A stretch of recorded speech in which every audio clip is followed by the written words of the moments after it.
Bonsoir, ma sista. J'allais dire bonsoir, ma sista. J'ai cru que j'étais dans la rue. Bonsoir, ma sœur. Bonsoir, Kémy. C'est vraiment un... Je ne veux pas le redire, je le dis tout le temps, mais là, c'est encore plus vrai, je pense, qu'à bon nombre d'occasions précédentes. C'est un honneur, un plaisir de te rencontrer. Merci, pareillement. De t'entendre aussi, parce que je te suivais, comme beaucoup de gens, de loin, à travers un événement que tu n'aimes pas rappeler, mais qui a permis au moins de te révéler aux yeux du grand public, et pas seulement sénégalais. En l'occurrence, ta lettre de contestation vis-à-vis du consul français par rapport à leur attitude vexatoire en direction de bon nombre d'Africains. Je t'ai écouté attentivement. Je te suis attentivement. Et d'emblée, je pense qu'il est nécessaire de placer comme postulat de réflexion une réalité qui, à mon sens, est inaliénable.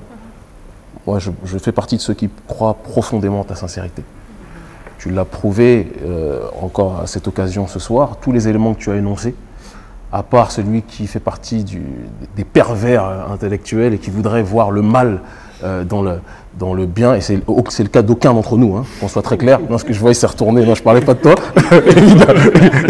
Il m'a menacé derrière ses lunettes. Non, je ne parle absolument pas de toi, frangin. Il est évident que tu es armé d'une réflexion qui va dans le sens de l'indépendance des nôtres. Et donc, la discussion que j'aimerais qu'on ait ne va pas aller dans le cadre d'une confrontation entre Bousso et Kémy par rapport. C'est absolument pas ma démarche, parce que je me considère comme ton frère et je te considère comme ma sœur sur ce terrain de l'indépendance. Et son allié. Et son allié, sur le terrain de la défense des intérêts des Africains. Donc ça, c'est définitif et je veux que tu l'entendes parfaitement. J'aimerais par contre te soumettre des inquiétudes que j'ai.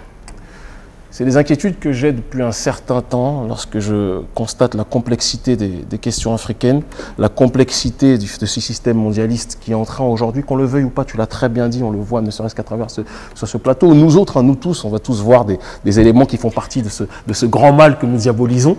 Hein. Et lorsqu'on est en lumière, on oublie ce mal-là en réalité parce qu'on s'y fourvoie parfois dedans.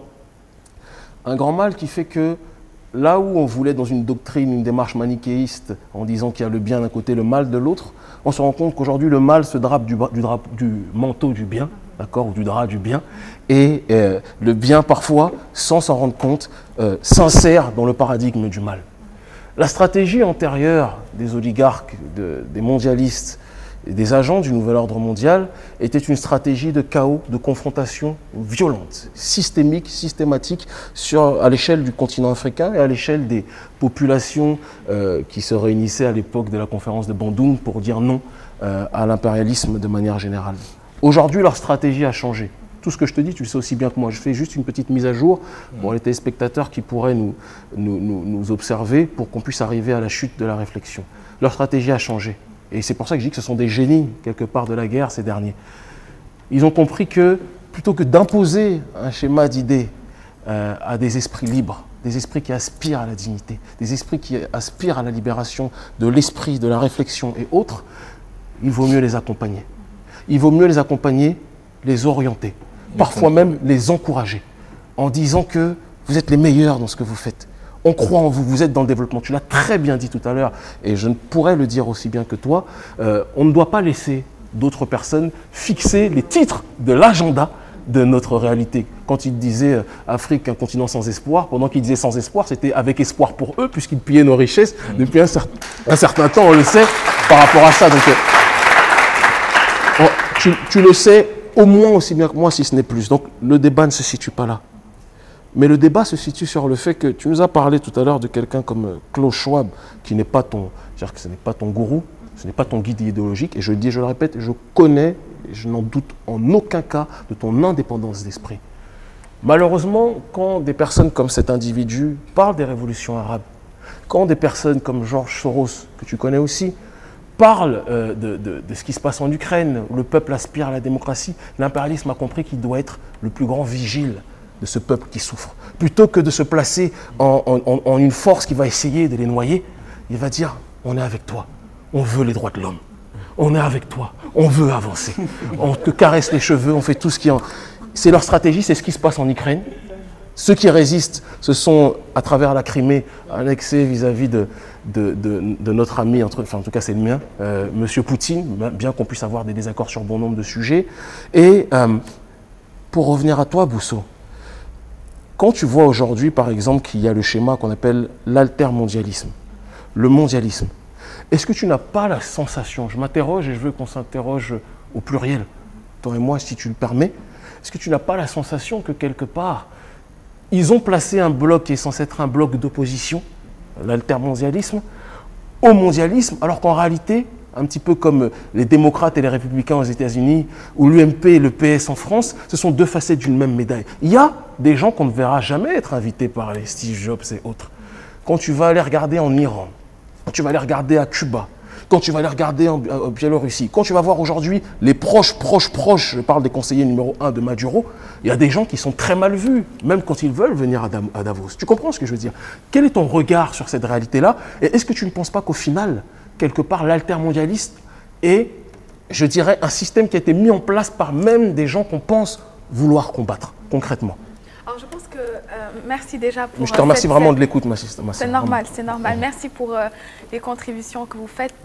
Pour quelqu'un qui vous suit depuis longtemps, on ne saurait douter de la véracité, la sincérité de votre combat. Vous avez fait preuve d'un grand courage durant votre parcours en France.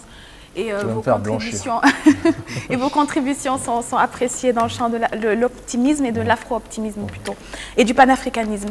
Donc ce que je voulais dire, c'est que ce que vous décrivez, en fait, la question que vous posez, c'est une question extrêmement pertinente, extrêmement importante, et qui est le fruit de débats intenses. Des livres sont produits dessus, la théorie du complot, on en parle beaucoup, hein. Mais je pense que, personnellement, ce que je constate, et je pense que vous venez d'en faire le constat, c'est que on est dans un monde aujourd'hui où il y a un système qui s'est imposé pour des raisons historiques, c'est le capitalisme. L'oligarchie, alors vous appelez ça l'oligarchie mondialiste, je crois. Alors, est-ce que... Il y a synonyme. Effectivement. Donc c'est une oligarchie, alors aucune oligarchie n'est bonne, hein, que ce soit une oligarchie religieuse, politique, etc. Donc le fait est là. Maintenant la question c'est comment est-ce qu'il faudrait nous contenter de jeter la pierre et de dire d'accord, il y a les mondialistes d'un côté, les altermondialistes de l'autre. Moi je pense que... Je ne veux pas te couper, oui. Ça c'est très impoli. Justement, il y a ces deux facettes-là, mais il y a un autre front dont on parle très peu, mais qui est aujourd'hui le plus craint par justement cette structure mondialiste et capitaliste. C'est les non-alignés. Merci à Lyoun. C'est les anti-mondialistes.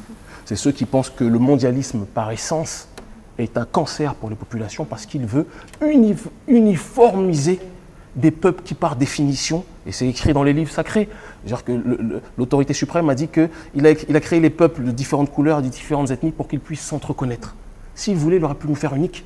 Mais ces gens-là ont comme projet de nous uniformiser sur le terrain de la sexualité. On voit aujourd'hui avec la théorie du genre en Occident, nous uniformiser sur le terrain de la monnaie, on le sait, nous uniformiser sur le terrain du schéma de ce qu'on appelle la démocratie. Qui a dit que la démocratie, aujourd'hui au XXIe siècle, et même avant, est le meilleur système qui existe sur la Terre?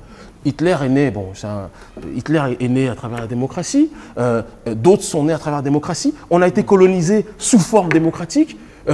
Quand je vois la Grèce antique et leur schéma de pensée où c'était des pédophiles pour la plupart, sans faire de l'anti-occidentalisme primaire, parce que ça serait ridicule, mais qui avaient des valeurs qui ne sont pas les nôtres et qui nous présentent ça comme le schéma ultime, je veux dire que là on est dans un schéma qui est le mondialisme et qui ne nous intéresse pas forcément. Et je sais, pour t'avoir écouté, que tu vas dans ce sens-là.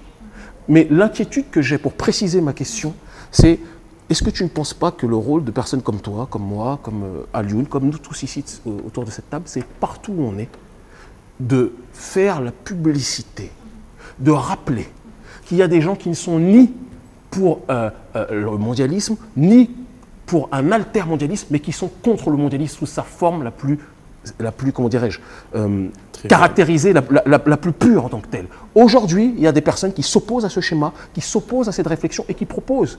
Je n'ai pas envie de dire où est-ce que j'étais il n'y a pas longtemps, mais j'ai rencontré des personnes, des responsables politiques, des Vénézuéliens, El Sori Nina. Non mais je le dis, c'est pas un secret. On a vu des résistants à différents endroits qui sont diabolisés, qui sont ostracisés. Parce que justement, j'étais clairement avec des représentants vénézuéliens, des Cubains, récemment à une conférence anti-impérialiste en Iran. D'accord ? J'étais là-bas parce que ce pays préside aujourd'hui le mouvement des non-alignés. Ce pays, par Israël, par les États-Unis, par l'Union européenne, est diabolisé de manière hystérique. Ce pays est considéré comme la nation qui menace l'humanité. Il ne menace pas l'humanité, il menace le monopole de pensée d'une autorité vis-à-vis des peuples opprimés. Je ne suis pas dans l'angélisme.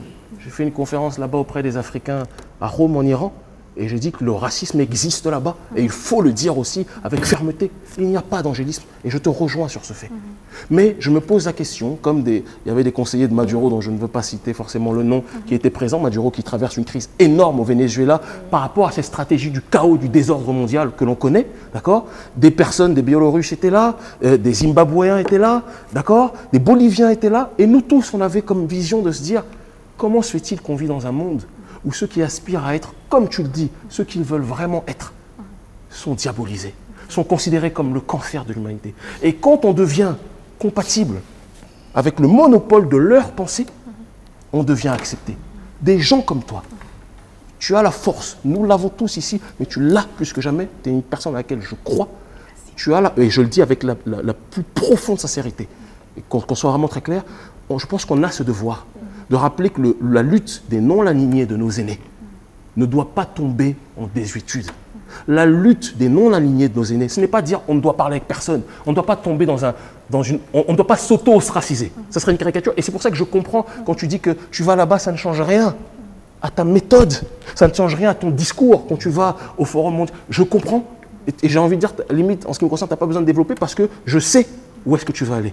Mais je dis que les gens qui ont vu quand tu t'es rebellé, entre guillemets, contre le mépris de ces personnes-là, de ces élites-là occidentales, ces gens-là se sont dit, plutôt que de l'écraser, on va essayer de voir comment on peut l'entourer. Et le message que je te lance, c'est vraiment le message de quelqu'un qui, parce qu'il t'aime avec une je ne vais pas faire une déclaration d'amour là, je suis marié, hein. Donc je ne vais pas en faire une, hein, mais c'est parce que je t'aime sincèrement comme un frère, comme ça il n'y aura pas de divorce à la fin de l'émission. Hein. Je te dis vraiment que cette inquiétude, je l'ai pour toi, je l'ai pour des tas d'autres gens. Fais attention. Et il faut la laisser répondre aussi. Voilà, excuse-moi, voilà, fais attention aux forces qui sont autour de toi. Tu m'excuses par la passion que j'ai. Souvent, quand je parle des gens que j'aime, voilà. Non, je comprends parce que je fais preuve de la même passion lorsque des causes me touchent profondément. Et je vous remercie pour la sollicitude dont vous faites preuve à mon égard. C'est vraiment gentil. Mais je pense que, par rapport, juste une petite correction par rapport à la chronologie des événements, j'ai intégré le programme des Global Shapers en janvier 2013. Et cet épisode, le concours d'orthographe s'est déroulé en avril 2013. Le prix nous a été... C'était avant, donc j'ai été Global Shaper avant. Donc je ne pense pas qu'il s'est agi d'une tentative de manipulation, mais le problème que vous posez est tout à fait pertinent. Et je pense qu'en fait, le combat en fait, se mène à plusieurs niveaux. Ce que vous faites, ce que Alioune fait, ce que nous faisons dans notre sphère individuelle, que nous allons porter à l'échelle dans la sphère civique, dans notre vie professionnelle, et pour certains dans la sphère politique, etc., je pense qu'il est important que des personnes qui sont un peu comme des éclaireurs dans cette société portent le message. Donc il est extrêmement important de mettre l'accent sur la sensibilisation, sur l'éducation des masses par rapport à ce monde dans lequel nous évoluons. Par contre, moi j'aurais un propos un peu plus nuancé dans un sens. Alors ce mondialisme que vous décriez, il n'est pas seulement synonyme de souffrance, synonyme de déperdition pour les cultures africaines et les cultures des pays en développement. Regardez ce qui se passe dans le Nord, regardez ce qui se passe dans les pays occidentaux. Aujourd'hui, en France, en Europe, c'est la crise. Et c'est la crise, pourquoi? Parce que vous dites le mondialisme, moi je dis la mondialisation. Moi je différencie mondialisation de mondialisme justement. D'accord. La mondialisation est un phénomène naturel qui touche l'humanité dans son ensemble et qui permet le rapprochement des peuples dans le cadre de l'interdialogue en tant que tel. Alors que le mondialisme, comme tous les termes en isme la plupart du temps, est une dégénérescence d'un processus naturel qui va dans le sens de déréguler les comportements de l'humanité. Et ça, c'est pas une théorie de Kémy Séba. Genre, je peux citer Thierry Messant, je peux citer des tas d'autres gens qui sont encore plus spécialistes de cette question et qui ont autorité morale, on va dire, sur cette réflexion, selon mon propre paradigme. Mais je t'écoute, vas-y. D'accord. Donc pour dire que dans ces pays occidentaux, les pays du Nord, la crise a frappé. Et vous savez qu'aujourd'hui, il y a une certaine méfiance par rapport à la mondialisation qui est synonyme de dérégulation, qui est synonyme de défragmentation, qui est synonyme également de délocalisation. Il y a un dumping social qui se fait au profit des pays de l'Asie. Et cette souffrance que nous partageons, elle est la même dans ces pays-là. Donc, on a le sentiment aujourd'hui que l'avancée technologique est en train de remplacer les hommes, puisqu'aujourd'hui, un robot, un ordinateur peut vous abattre le travail de 10 pays. Donc, c'est une angoisse qui est légitime. Le capitalisme, dans son essence, est en train également, contient les germes de son autodestruction si une réflexion en profondeur n'est pas menée. Qu'est-ce qui a conduit aujourd'hui à cette crise? C'est le désir de close the deal. Et ça se passe de manière cyclique. On voit que le capitalisme, de manière cyclique, tous les 40 ans, se réinvente. Exactement, non, se réinvente. Mais de s'écrouler aussi. De s'écrouler. Donc, ce que je veux dire, c'est que le capitalisme, c'est un système qui a été créé par des hommes. Et comme toute construction humaine, n'est pas forcément appelé à durer ad vitam aeternam. Peut-être qu'un système meilleur sera inventé. De toute façon, les réflexions se mènent en ce moment sur peut-être quelle nouvelle forme de capitalisme. Est-ce qu'il faut que le capitalisme se réinvente? Étant donné que nous constatons tous que dans sa forme actuelle, il est plus source de problèmes que de solutions, alors qu'à l'origine, c'était vraiment pour résoudre une situation, le monde passé d'une situation d'agriculture de subsistance à une économie industrialisée, avec le salariat, le profit qui devenait le moteur de l'économie. Il fallait réguler tout cela. Donc, création de banques, de compagnies d'assurance. Donc, c'était la réponse à des éléments posés par un contexte historique précis. Peut-être que le contexte historique à inventer demain fera qu'un système alternatif voit le jour. Il suffit aujourd'hui que les pays producteurs de pétrole décident de ne plus utiliser le dollar comme monnaie pour que le système s'écroule complètement. Donc, c'est pour dire qu'en fait, je ne suis pas tant inquiétée que cela par l'avenir du capitalisme. J'estime que les divergences en son sein dans ces sociétés, les divergences manifestées par des personnalités comme vous, comme nous qui essayons de nous battre, cet échange d'idées nourrira la réflexion. Et le capitalisme, à mon avis, comme toute construction humaine, encore une fois, peut s'écrouler et le fera si c'est le... Je sais que le débat est très